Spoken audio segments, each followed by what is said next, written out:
Bem-vindos ao Apocalipse. Abram comigo Apocalipse capítulo 1, verso 1. Eu não vou estar a deter-me agora com detalhes, de modo nenhum, mas ajudar-vos a fazer esta leitura rápida, digamos, esta abordagem em termos de temas, das grandes ideias que estão no Apocalipse. Primeiramente, o primeiro versículo diz: revelação de Jesus Cristo, que Deus deu para mostrar aos seus servos as coisas que brevemente devem acontecer, e enviando-as pelo seu anjo, as notificou ao seu servo João. Este versículo diz muito. Em primeiro lugar, tem o título do livro. Nas nossas Bíblias, o título do livro é Apocalipse. Aqui, a primeira palavra que aparece na minha tradução, e creio que na vossa, é revelação. É exatamente o mesmo significado. O título do livro que nós temos é Apocalipse, que vem do grego Apocalipsis, que significa revelação. Eu sobre isso irei falar numa outra altura, palavrinha por palavrinha. Mas que, no fim de contas, o que é então Apocalipse? É a revelação. Ou seja, alguma coisa que estava encoberta, que estava guardada e que agora é revelada. A ideia de revelar aparece muito na Escritura e em particular com os profetas. Os profetas revelaram, isto é, aquilo que estava oculto, aquilo que estava nas mãos de Deus, o conhecimento de Deus é revelado, é dado a conhecer. Esta ideia que muito nos é própria, sobretudo aqueles irmãos que são do meu tempo, sem com isso considerar que eu sou centenário, não é? Mas, digamos, há 40, 50 anos atrás não havia estas máquinas fotográficas assim que nós no instante temos. Era com o rolo. E o rolo guardava lá dentro alguma coisa que nós pensávamos que até tinha sido bem tirado e depois aquilo era revelado. Então é esta mesma ideia que está. Ou seja, alguma coisa que está guardada, que não é que esteja no segredo dos deuses, não é? Não quero usar essa expressão, mas que depois é revelada, dada a conhecer através de todo um processo químico, naturalmente, dessa revelação. Então isto aconteceu. Só que esta revelação, isto é, coisas que estavam guardadas, e eu depois vou entrar nisto com todo o detalhe, são reveladas, é a revelação de quem? De Jesus Cristo. Então é Cristo que está a revelar. E está a revelar o quê? Coisas que brevemente devem acontecer. Ou seja, tudo aquilo que nós vamos encontrar no Apocalipse é nesta apresentação coisas que devem acontecer. Mas este brevemente vai nos levar aqui a ponderarmos bem o que isso significa, considerando que isto já foi escrito há um bom número de anos. Devem acontecer enviando-as pelo seu anjo. Ou seja, Cristo enviou pelo seu anjo e deu a conhecer a quem? Revelou a quem? A João. Então aqui já temos alguns elementos que no próximo, no primeiro estudo nós vamos considerar. E depois tem uma coisa impressionante aí que certamente todos vamos ficar beneficiados disso. É o que está no verso 3. Bem-aventurado. Bem-aventurado quem? Aquele que lê, e bem-aventurados os que ouvem as palavras desta profecia e as guardam. Então reparem, nós somos bem-aventurados porque lemos, porque ouvimos e guardamos. Não basta ler, não basta ouvir, é preciso guardar. E guardar para quê? Para que isso possa mexer connosco, ter influência na nossa vida. E o verso 4 é importante também porque diz a quem é que esta profecia foi particularmente dirigida. Às 7 igrejas que estão na Ásia. Há várias interpretações aí, que não são 7 igrejas, que são 7 períodos da história cristã, e que nós hoje estamos, segundo alguns, então no período da igreja de Laodiceia, que não é morta, nem é quente, nem é fria, uma igreja que é morta, etc. Mas alguns conseguem ver na perspectiva de interpretação histórica, conseguem, e dispensacionalista, consideram que há aqui várias épocas, e cada uma destas igrejas não era uma igreja real, mas corresponde a um determinado período da história do cristianismo. Alguns consideram assim. Podem perguntar, e o pastor considera que sim? Não, eu tenho outra interpretação que na altura irei explicar. Mas alguns têm esta interpretação. E com isto eu já estou a dizer que há várias interpretações do Apocalipse. Ou seja, como este não é um livro, digamos, tão terra a terra, tão linear, tão direto, é um livro de profecia, ele encerra em si uma simbologia tremenda. E encerra em si também um contexto que naturalmente nós precisamos de entender. E, meus irmãos, precisamos de fazer isto. E isso é importante. aprendi isto desde há alguns bons anos que eu estudo o livro do Apocalipse, e esta é a terceira vez nesta igreja que eu estou a pregar o Apocalipse do início ao fim, e cada vez eu descubro, aprendo alguma coisa mais. Mas a ideia de que, se nós não temos uma linha de orientação, de interpretação, nós não temos os pés pelas mãos. E aquilo que hoje estamos a interpretar de uma maneira, mais adiante interpretamos de outra, e as coisas não jogam-se. Então precisamos ter uma linha de orientação. Eu tenho a minha, partilharei com os irmãos, mas também terei o cuidado, tal como fiz agora, de dizer, mas há outros que interpretam de outra maneira, que é assim e assim. E porque é que eu não vou por aí? Explico também. Então, os irmãos estão a ver que isto vai nos levar, digamos, por muito, mas é um livro interessantíssimo. E eu espero que nós possamos duplicar a assistência ou triplicar a assistência que está aqui, que ainda está, se interessa, se anime, porque este, de facto, é um dos livros mais excitantes. E porquê? Por um lado, por aquilo que encerra, mas por outro lado, tem muito a ver com os dias de hoje. Nós estamos na expectativa da vinda de Jesus, tal como nos dias de João estava. Qual é a diferença? A diferença não é muita, são 1900 anos. Não. Mas há alguma coisa que nós hoje temos e que João não tinha. João entendeu aquilo daquela maneira, ele teve a visão e procurou transmitir isso no papel. Nós hoje já vemos mais do que aquilo que está no papel. Porquê? Porque as coisas já estão a acontecer. Já estão. Então nós hoje temos esta vantagem, ou seja, nós hoje estamos 1900 e tantos anos mais próximo daquilo que é o cumprimento integral desta profecia. Vamos seguindo por aí fora. Fala depois aí, apresenta quem é Jesus e vai. Fala do arrebatamento. Há um aspecto interessante que eu gostaria de sublinhar. Neste livro do Apocalipse, os primeiros 8 versículos são o prólogo, é o início do livro. Ou seja, o livro tem um prólogo, tem uma introdução, tem uma entrada e depois tem um epílogo lá no fim. E pelo meio tem um conjunto de capítulos. Ora bem, esses capítulos estão organizados aí, mas apresentam-se em 4 visões. João teve 4 visões acerca das coisas que iriam acontecer. E estas visões acabam por ser digamos, maiores ou menores, e sequencial, cronologicamente ou não. Mas são 4 visões. A primeira visão começa no versículo 9 deste capítulo 1 e vai até ao final do capítulo 3. No capítulo 1, verso 9, diz assim: veja, eu, João, irmão vosso e companheiro, convosco na aflição, no reino e na perseverança em Cristo, estava na ilha chamada Patmos, por causa da palavra de Deus e do testemunho de Jesus. Quando chegar à altura, nós vamos ver porque é que João foi parar à ilha de Patmos, em que época é que isso aconteceu, quem era o imperador de Roma, tudo mais. Mas vejam agora, ele teve esta visão. Verso 10, o que diz: eu fui arrebatado em espírito no dia do Senhor. E dia do Senhor aqui sabemos que é o domingo, não é? O dia do Senhor. E vejam como, na altura, eles não falavam em domingo, mas falavam em dia do Senhor. Que o dia do Senhor era o primeiro dia da semana. Era quando ele se referiu. Então foi arrebatado nesse dia. E ouvi por trás de mim uma grande voz como de trombeta que dizia. E o que dizia nós vamos ver noutra altura. Mas estão a ver? Esta começou a primeira visão. João teve esta visão, um anjo que de facto lhe fala, da parte do Senhor Jesus, e é sempre o Senhor Jesus que está por trás de tudo isto, e o anjo fala e João tem esta visão. E visão de quê? Ele vê quem, primeiramente? Ele vê, vejam no verso 11, é muito interessante, que dizia: o que vês, escreve num livro e envia-o aonde? Ok, às 7 igrejas. O que vês, escreve num livro e envia às 7 igrejas. Ou seja, toda a profecia que está neste livro ia ser enviada às 7 igrejas.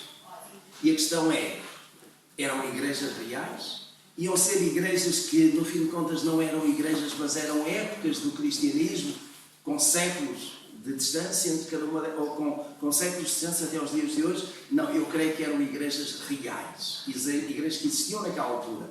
Já agora, a Ásia daquele tempo que fala aqui é a Turquia de hoje. Estas 7 igrejas existiam naquilo que hoje é a Turquia, portanto está localizado. Algumas dessas localidades ainda existem, com um nome um pouquinho diferente, mas ainda existe. Por exemplo, Esmirna. Se os irmãos às vezes virem no Boletim Meteorológico da Europa, no Eurometeor, acho que é isso, aparece lá na Turquia, aparece Smirna. É Esmirna, é uma destas. Éfeso também é uma cidade importante, etc. Então, escreve, envia às igrejas a Éfeso, a Esmirna, a Pérgamo, Tiatira, Sardes, Filadélfia e Laodiceia. Então, 7 igrejas que existiam naquela altura na Ásia e iriam ser os destinatários desta carta que João havia de escrever e que seria enviado para eles. Entretanto, ele diz, verso 12, voltei para ver quem falava comigo, e ao voltar-me vi 7 candeeiros de ouro. E aqui, meus irmãos, começa a carga simbólica. 7 candeeiros de ouro. E no meio dos candeeiros, um semelhante a filho de homem. Estão a ver a linguagem simbólica aí? Apontam para quem? Jesus. Semelhante a filho do homem. E semelhante a filho do homem porquê? Porque já não tinha carne, não tinha aparência, mas era só o Cristo ressuscitado, foi semelhante ao Cristo que esteve encarnado, não é? Vestido de roupa talar, cingido à altura do peito, etc. No verso 16 diz, e tinha na sua destra 7 estrelas, e da sua boca saiu uma aguda espada de 2 gumes. Se não estão a ver a carta simbólica, nós precisamos de partir isto tudo, palavra a palavra, para entender o simbolismo. E lá está, se nós começarmos aqui a ter uma ideia e um catálogo simbólico errado, ou numa determinada direção, depois as coisas naturalmente vão se variar mais adiante. Tinha na sua destra 7 estrelas. 7 estrelas que eram o quê? As estrelas eram estas. Veja no verso 20. Eis o mistério das 7 estrelas que viste na minha destra. E dos 7 candeeiros de ouro, as 7 estrelas são os anjos das 7 igrejas. E os 7 candeeiros são as 7 igrejas. Ou seja, isto é interessantíssimo.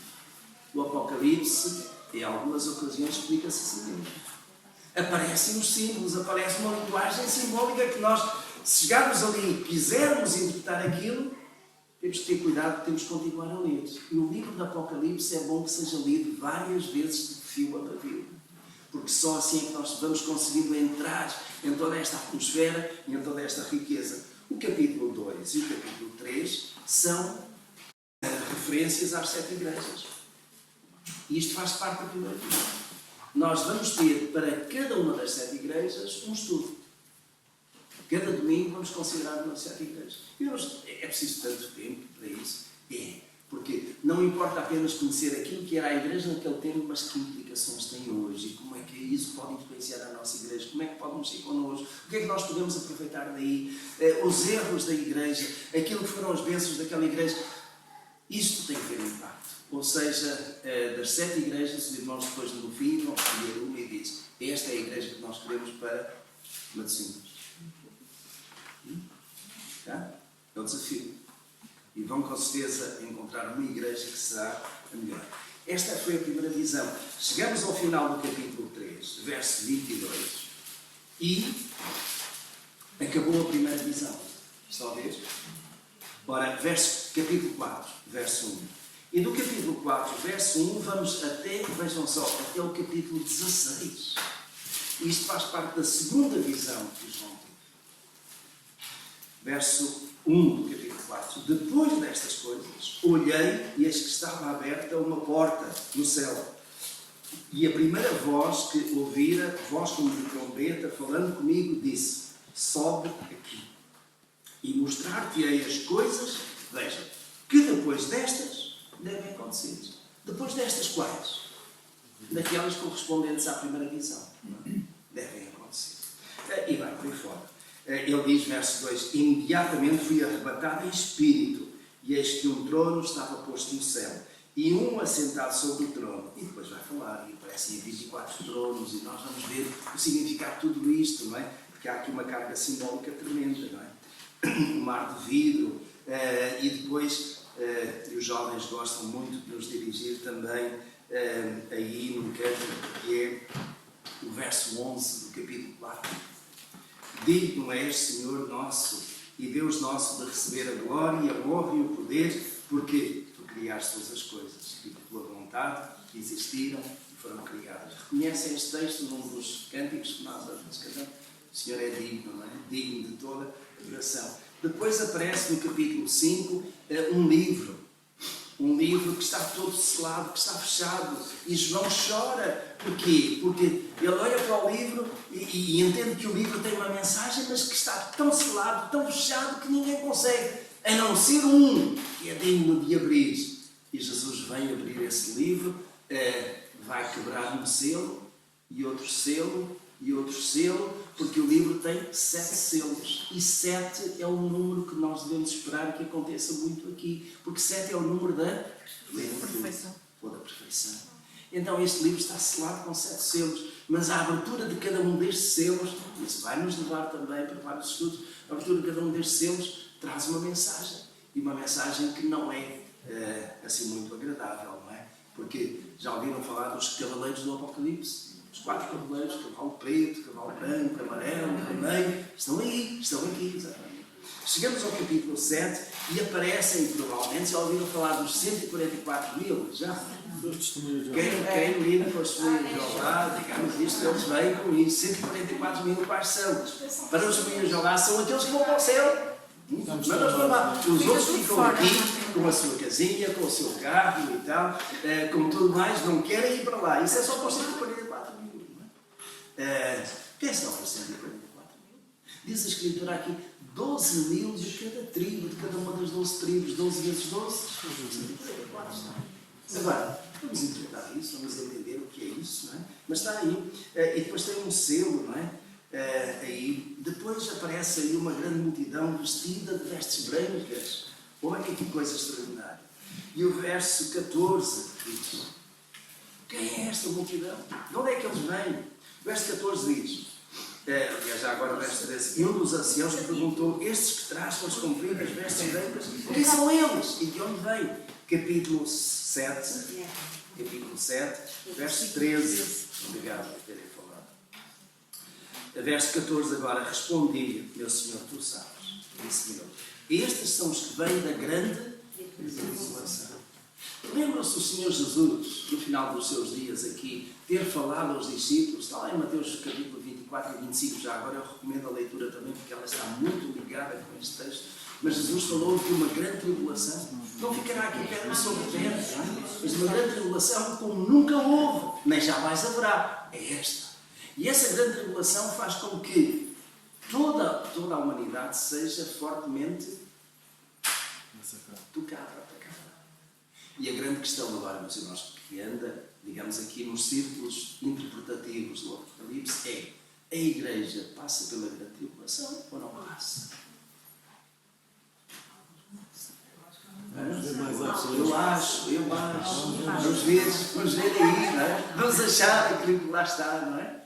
A Igreja passa ou não passa? Alguns também consideram que a Igreja passa por parte da tribulação, mas não pela parte pior. Já agora a tribulação durará quantos anos? 7 anos. Isso vem de onde? Vem desde Daniel. Estão a ver o profeta Daniel? Da 70ª semana, não é? Então a semana da tribulação. E essa semana da tribulação é dividida em 2 partes. 3 anos e meio, ou 1260 dias, e outros 3 anos e meio, ou 42 meses. A Igreja é arrebatada, não é? A ressurreição dá-se quando, aonde? A Igreja só vai ser arrebatada quando Jesus vier. Pois é, e Jesus vem no meio da tribulação, vem no princípio, vem no fim. Olha, há aqui várias situações. E depois é questão do milénio também. O milénio, não é? Que há aqui mais adiante. Cristo vem antes. Existe mesmo milénio. Os irmãos estão a ver a quantidade de temas que vem aqui. Como isto é interessante. Não é? Vamos por depois aparecem aqui o Cordeiro, capítulo 8. O Cordeiro que abre o último selo. E ao abrir o último selo, torna a mensagem legível, disponível, não é? Agora aí, e depois aparecem aqui 4 anjos que vão soar as trombetas. Estão a ver? Está aí no versículo 6 do capítulo 8. Vejam o que aparece. Então os 7 anjos que tinham as 7 trombetas preparam-se para tocar. Então o primeiro anjo tocou a sua trombeta, verso 7, e houve saraiva e fogo misturado com sangue. E depois no verso 8, o segundo anjo tocou a trombeta e foi lançado no mar como um grande monte ardendo em fogo, e a terça parte do mar. E depois o terceiro anjo caiu uma grande estrela, a terça parte dos rios foi afetada. Vocês não estão a ver aqui? Ora, ou seja, reparem, nós vamos ter aqui neste conjunto de versículos 3 setes. 7 selos, 7 trombetas, 7 taças. E cada uma destas traz manifestação de Deus. E esta é, digamos, o período da grande tribulação. Numa interpretação, por sinal é. Então, desde capítulo 4 até ao capítulo 16, nós temos este, é o corpo central do Apocalipse. Mas tem exatamente a ver com as coisas que hão de acontecer e que vão ser tremendas. Bom, eu vou passar então adiante. O capítulo 9 é da grande tribulação, é desta tribulação também. Depois, no capítulo 10, aparece aí um anjo com um pequenino livro. No capítulo 11 aparecem 2 testemunhas. No capítulo 12 aparece uma coisa muito interessante, que é exatamente uma mulher, um filho e o dragão. E alguns perguntam, será que esta mulher que fala aqui, que até foge, que está com dores de parto, alguns apontam para Maria. Maria já lá vai, em relação a este texto. Outros apontam para a igreja. Outros apontam para Israel. O filho, quem é o filho? É Jesus? O Jesus bebé de Maria ou Jesus? Não é? Quem é? E o dragão quem é? Diz aí a Escritura, a antiga serpente. Então estão a ver aqui dragão, a antiga serpente, Satanás, etc. Está aí. Satanás é lançado fora do céu numa guerra com o arcanjo Miguel, que está aí no capítulo 12, e o dragão persegue a mulher na terra. Depois tem, no capítulo 13, muito interessante, 2 bestas aparecem. Uma besta que sai do mar e outra besta que sai da terra. E aparece aqui pelo meio também a figura do anticristo e do falso profeta. Vão ver? Tudo isto está aqui. Chegamos ao capítulo 14 e fala de novo nos 144.000. Cantavam um cântico novo ao Senhor. Depois tem a colheita da terra. E colheita da terra, a partir do versículo 14, pode ser a ressurreição, pode ser a elevação de alguns. Verso 15, ou capítulo 15, começam as pragas. As pragas são as últimas pragas. Quando vão ser derramadas as taças. 7 pragas ou 7 flagelos. À semelhança daquilo que aconteceu no Egito. As 10 pragas. E estas vão ser devastadoras e mortíferas em muitos casos. Mas tem uma linguagem, uma carga simbólica tremenda. Nós precisamos. E eu tenho fotografias, tenho desenhos disto aqui, quando chegarmos vai ser bastante interessante. Depois aparece no capítulo 17 uma outra mulher que aí chama grande prostituta, assentada sobre muitas águas. Capítulo 17. Exatamente, sim, obrigado. Capítulo 17 já é a terceira visão, porque vejam no capítulo 17, verso 1. Veio um dos 7 anjos que tinham as 7 taças e falou comigo, dizendo: vem, mostrar-te-ei a condenação da grande prostituta que está assentada sobre muitas águas. Mostrar-te-ei. E agora, de facto, passa a esta outra visão. E aparece, então, aqui o chamado mistério da Babilónia, ou da Babilónia dos nossos tempos. E alguns consideram essa Babilónia dos nossos dias, a grande prostituta, é Roma. A Roma papal. A Roma não imperial, mas a Roma papal. Porquê? Vamos depois ver os detalhes para perceber isso. Está no capítulo 17. No capítulo 18 é a quebra desta Babilónia. E, de facto, a terceira visão de João segue por aí fora. O capítulo 19 é simplesmente extraordinário. A volta e meia falo nele, é a ceia das bodas do Cordeiro. Quando Jesus está sentado no trono e estarão lá de todas as raças, todos os povos, uma multidão que naturalmente ninguém pode contar. E o aleluia é uma coisa tremenda. Aliás, é interessante, há 3 aleluias aí.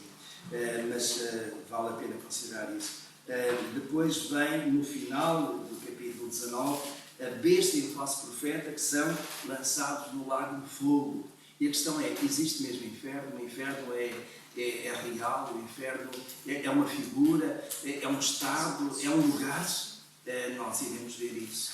Mas, no meu entender, aponta exatamente para um lugar, e um lugar que é permanente, em que o fogo é indistinguível e quem lá cair de lá não sai mais. Mas está aí, no capítulo 20, Satanás é amarrado por 1000 anos. E chegamos ao capítulo 21. Aliás, final do capítulo 20, que é extraordinário, é o trono branco em que Jesus está sentado no trono e todos hão de comparecer diante do tribunal de Cristo. Hão de se abrir os livros. Que livros é que se vão abrir? Os livros das obras e o livro da vida. O livro das obras são as obras que nos acompanham.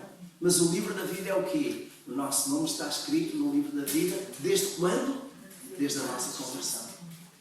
Desde a nossa conversão. Mas a Escritura diz que as nossas obras também nos acompanham. E está lá. E nós seremos julgados por essas obras. As obras têm valores. Mas as obras não são necessárias ou essenciais para a salvação.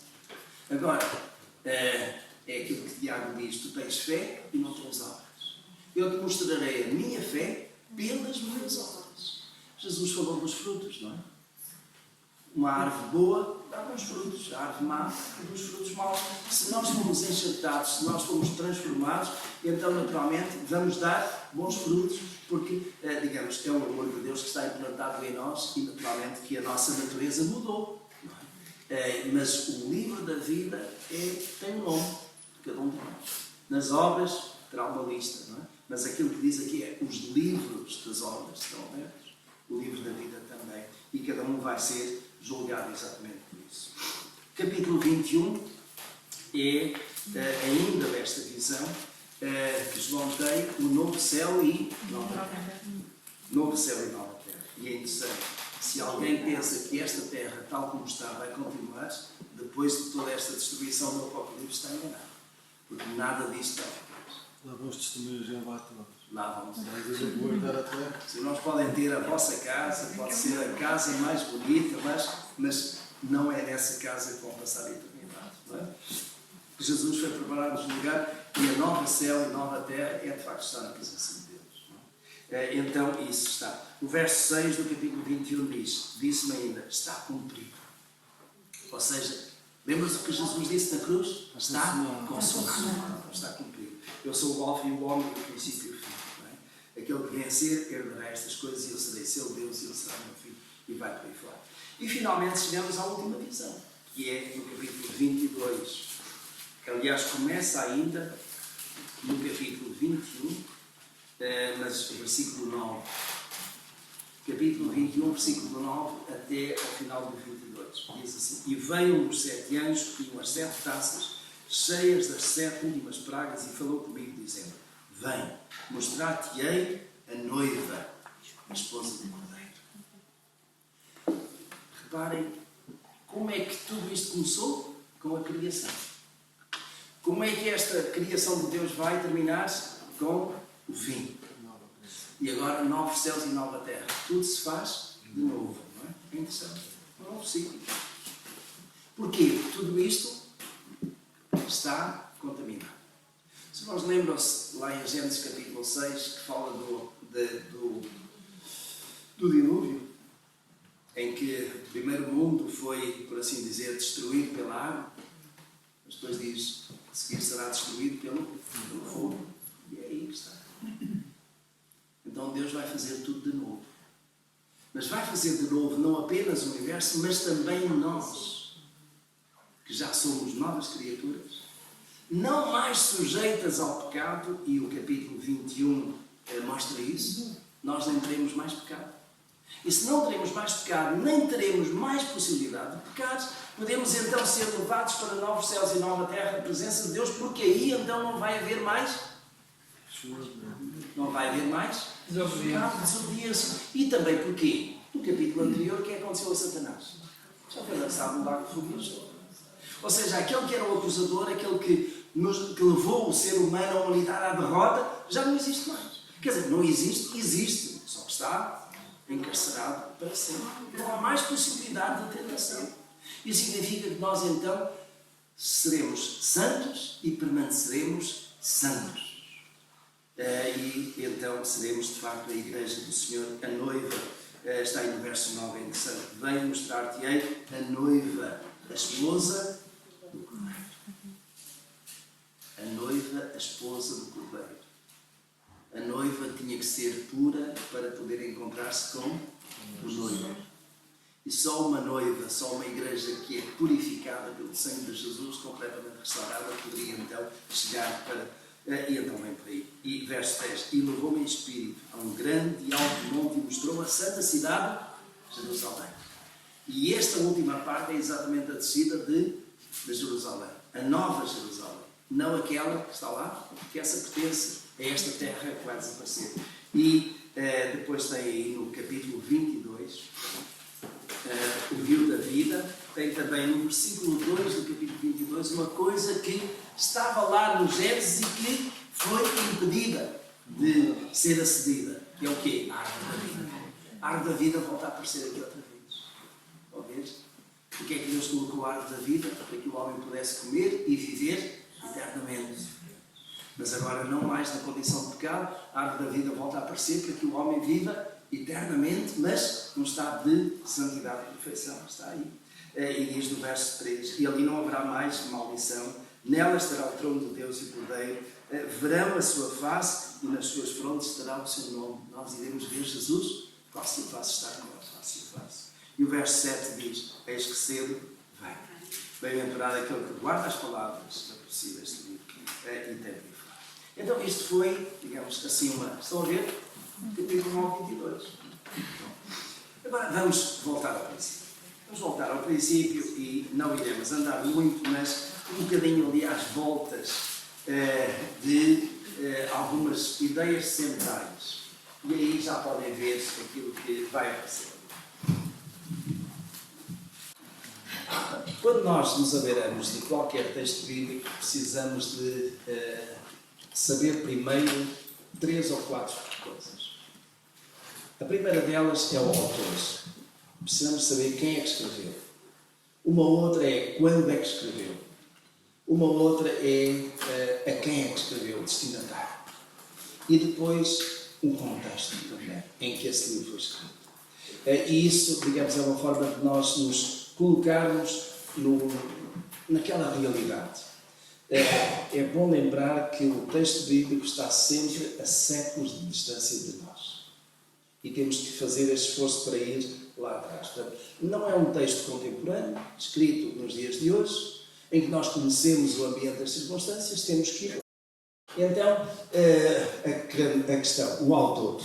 O autor do livro dá o seu nome, como João. Ele menciona isso no versículo 1, no versículo 4, também no capítulo 21 e no capítulo 22. E a questão é, quem era este João? Pelo estudo literário, nós percebemos que era um cristão de origem hebraica, conhecendo bem o Antigo Testamento. Os irmãos não deram conta, porque a visão que nós tivemos foi assim rápida, não fomos ao detalhe, mas este João refere 245 vezes algumas passagens do Antigo Testamento. Portanto, era alguém que conhecia profundamente o Antigo Testamento. E mais, conhecia e sabia relacionar-se. Sabia que aquilo que estava na profecia do Antigo Testamento, muitas coisas se referiam ou apontavam para os dias, ou a visão que João teve.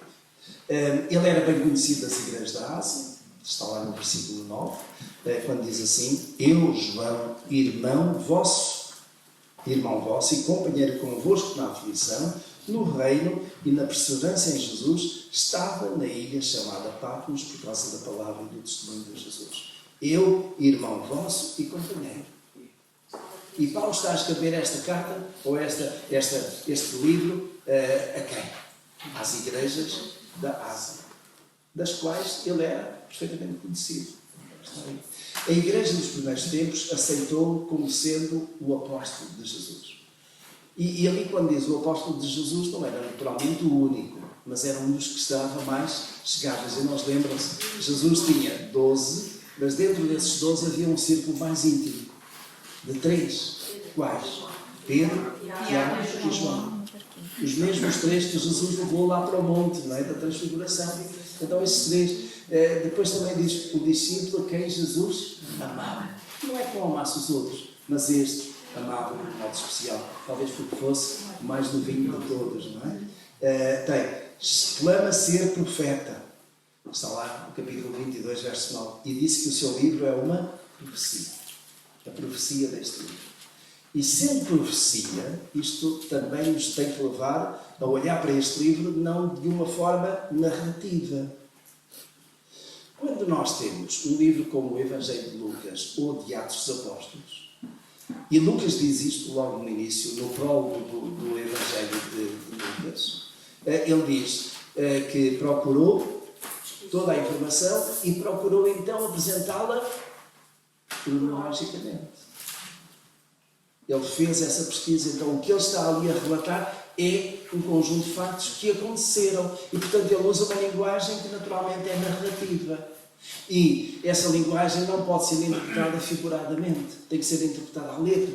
Porque quando nós estamos a descrever alguma coisa, as palavras são aquelas que nós usamos e que têm o peso, que têm o significado daquele tempo. Claro, o que nós temos que fazer é esta transposição no tempo, de 1900 anos atrás, não é? Para chegar lá. Mas é diferente interpretar um livro de profecia e um livro que é história ou que é narrativa. Não é? Então isto leva-nos a um cuidado de nós não podemos estar, e isto é importante o que eu vou dizer, não podemos estar a interpretar literalmente, com o significado que a palavra tem para nós hoje, aquilo que está escrito.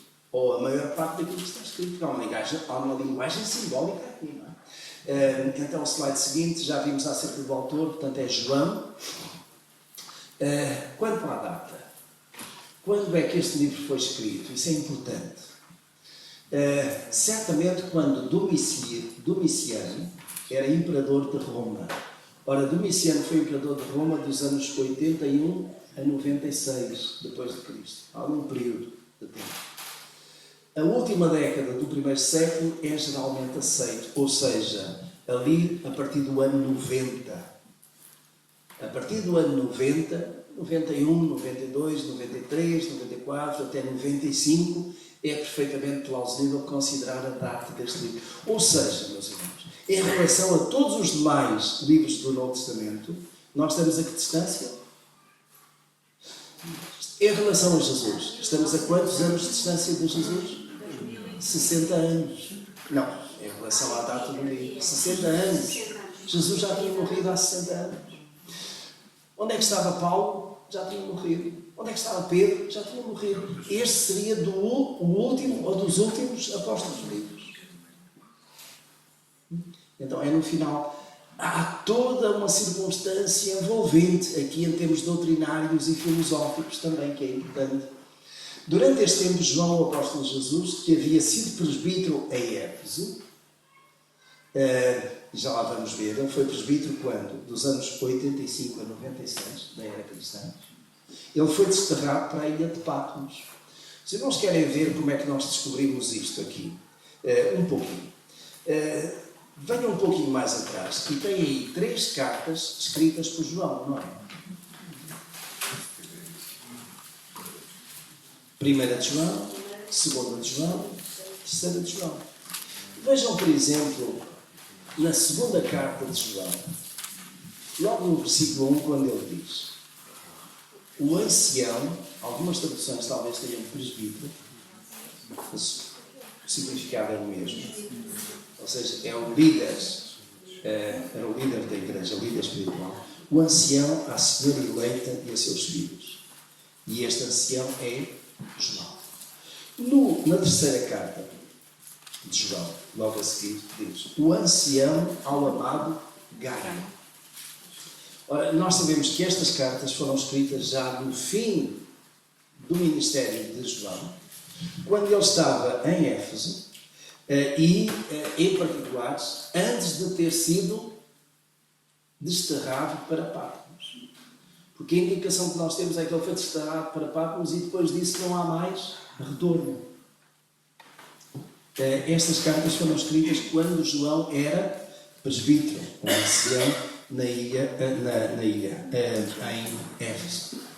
e isto aconteceu naqueles anos. Portanto, seguramente, se João foi presbítero em Éfeso de 85 a 96 e depois disso foi desterrado para Patmos, o que é que nós podemos concluir quanto à data?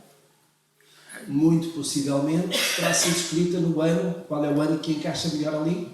96. É importante se for 96 ou for 95? Não é. O que importa é isto, a última década deste primeiro século, quando havia um conjunto de circunstâncias. O slide seguinte vai mostrar que circunstâncias foram essas. Contexto histórico. Politicamente, socialmente, religiosamente. O que é que havia? Politicamente, o Império tornou-se muito próspero devido à política agressiva de Roma, que fortaleceu o seu domínio sobre o mundo civilizado, explorando fortemente as províncias. Os judeus cobravam impostos fortemente. O templo de Herodes em Jerusalém foi destruído quando? No ano 70. Depois de alguma agitação em Jerusalém, e vem um exército forte de Roma, com outro imperador já, e acaba por sitiar a cidade de Jerusalém, arrasou tudo. O último reduto dos judeus que faziam alguma resistência aconteceu mais no sul, em Massada. Não foi uma Massada, mas não é essa Massada que estão a pensar, foi em Massada. Lá, e estão lá as ruínas ainda. Foi o último reduto da resistência, e lá estavam os essénios, que foi uma comunidade muito interessante daqueles tempos, que procurava manter ali o cristianismo ao seu modo. Os manuscritos do Mar Morto também foram encontrados por ali. Então o templo de Herodes foi destruído, anos 70. Os judeus dispersos pelo Império e os cristãos considerados politicamente perigosos. E eu não preciso adiantar mais, alguns sabem o que é alguém ser politicamente perigoso. Alguns sabem o tempo de ditadura, seja aqui em Portugal, seja no Brasil, o que isso significa ser politicamente perigoso. Tinha sempre, digamos, a polícia política em cima. Os cristãos estavam a ser permanentemente vigiados e controlados. Socialmente, Roma está cheia de prosperidade. Encontra-se refletida no capítulo 18. Nós passamos por lá no capítulo 18. Lembram-se que era o capítulo 18? Babilónia. Cheia de riqueza, de suntuosidade. Não faltava nada. Mas caiu. Mas aponta para aí, onde fala do comércio e da sua grande multidão de pecados. Religiosamente, a religião romana consistia num sistema idólatra que servia o Estado. O próprio imperador queria ser adorado como Deus. Sabem que alguns colocavam, juntamente com o seu nome, Divino. Divino Augusto, Divino César. E os vários imperadores quiseram chamar para si a divindade. Não admirava. Era o imperador, tinha a força, e os romanos já tinham tantos deuses, mais um, e adorar o imperador também não fazia mal. Aliás, é interessante, nós vamos ver isso depois em Éfeso, em algumas dessas localidades, com estátuas dos imperadores do seu tempo que eram adoráveis, estavam nos lugares de culto. Religiosamente, o próprio imperador queria ser adorado como Deus. A igreja cristã lutava pela sua própria sobrevivência num estado hostil. E agora aparece uma coisa importante, que nós temos dado conta já nos séculos anteriores, nas cartas de Paulo aos Gálatas, aos Coríntios e a outras mais, que é o quê? O judaísmo. O judaísmo que entra, que procura levar os cristãos gentios a aceitarem as práticas do judaísmo, nomeadamente a circuncisão. Digamos, o judaísmo está aí. Enquanto que Paulo e os outros pregavam o Evangelho e levavam esse Evangelho aos gentios, o judaísmo, os judaizantes entravam e procuravam subverter tudo isso. Mas também, para o final deste século, ali por volta dos anos 75, 80, surge um outro movimento mais filosófico, que é o gnosticismo. E este gnosticismo, digamos, é um movimento que assentava muito na palavra conhecer. Gnose é conhecimento. Então, aquilo que eles defendiam é, se nós tivermos conhecimento, podemos alcançar o que quisermos. Não é?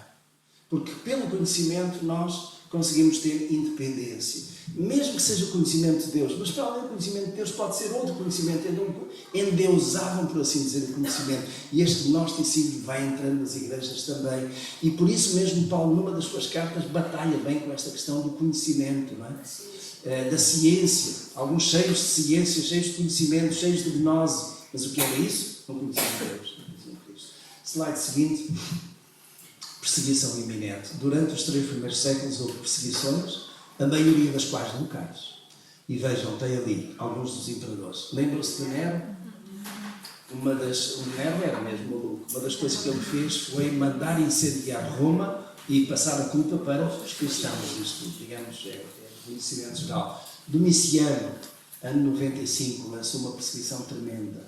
E este Domiciano é aquele que é imperador nos dias de João, quando ele escreve para a ilha de Patmos, não é? Trajano vem mais adiante, Marco Aurélio, Sétimo Severo, fim do segundo século, Maximino, Décio, Valeriano e Diocleciano. E estão a ver ali, chegamos ao ano 303.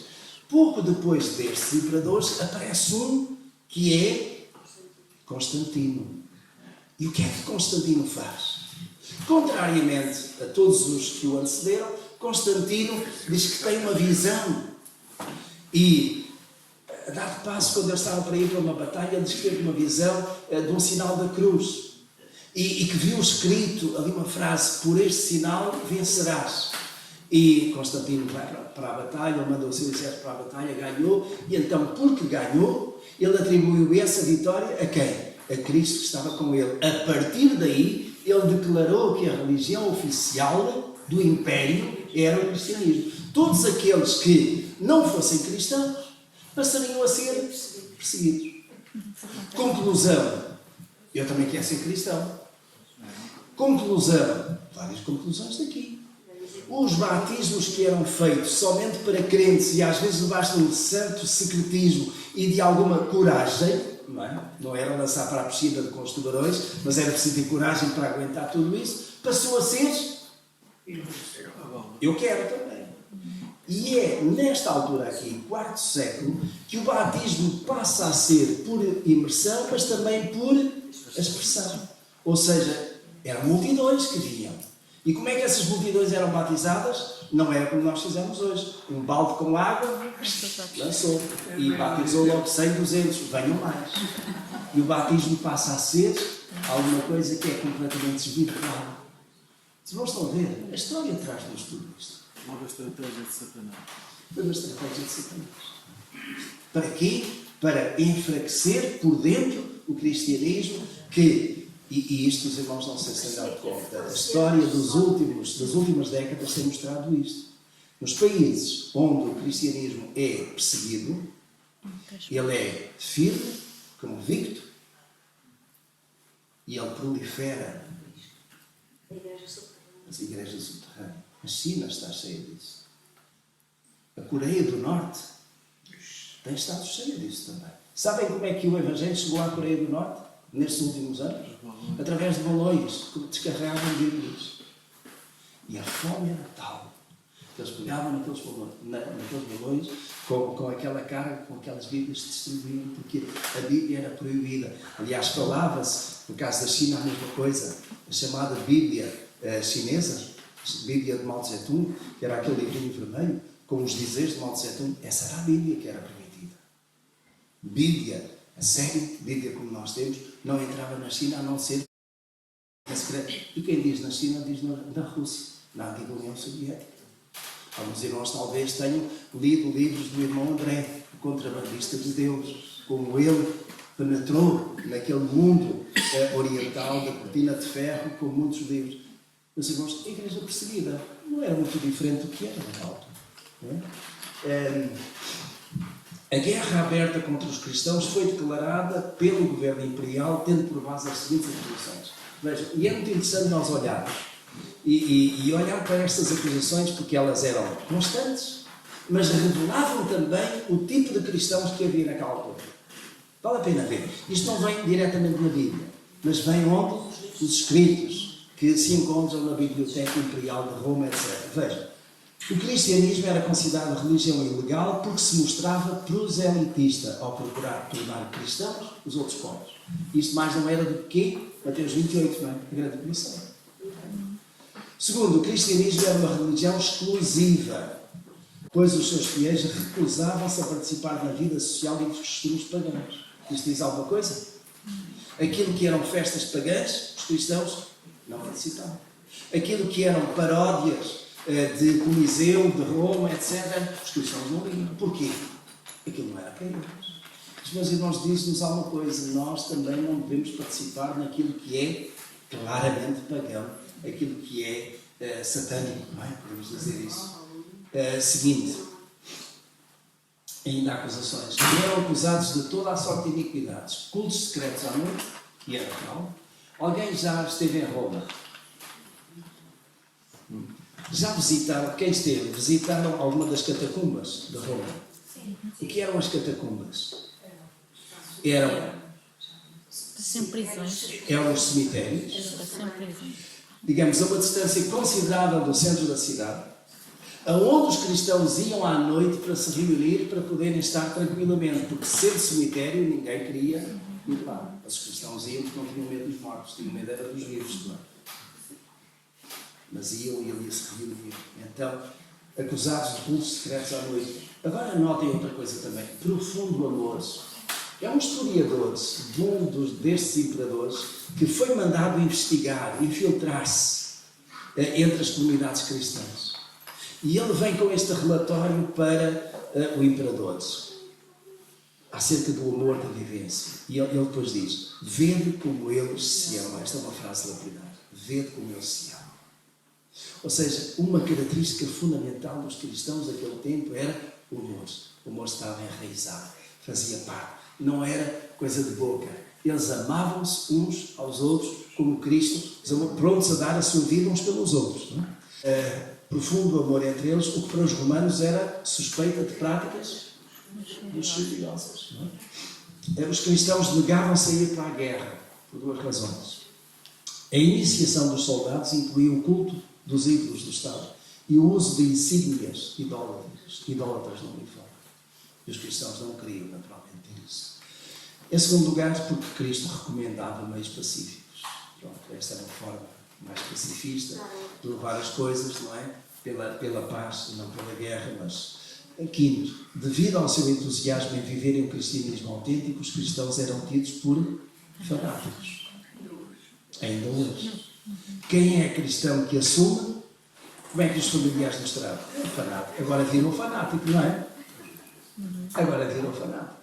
Já não quer saber da família, é do fanático. Não é? Só que ao domingo para ti é só a igreja, não é? O último slide, creio eu que é. O cristianismo entrou em conflito com os interesses temporais de muitos romanos, sacerdotes, fabricantes de imagens, negociantes de animais destinados aos sacrifícios.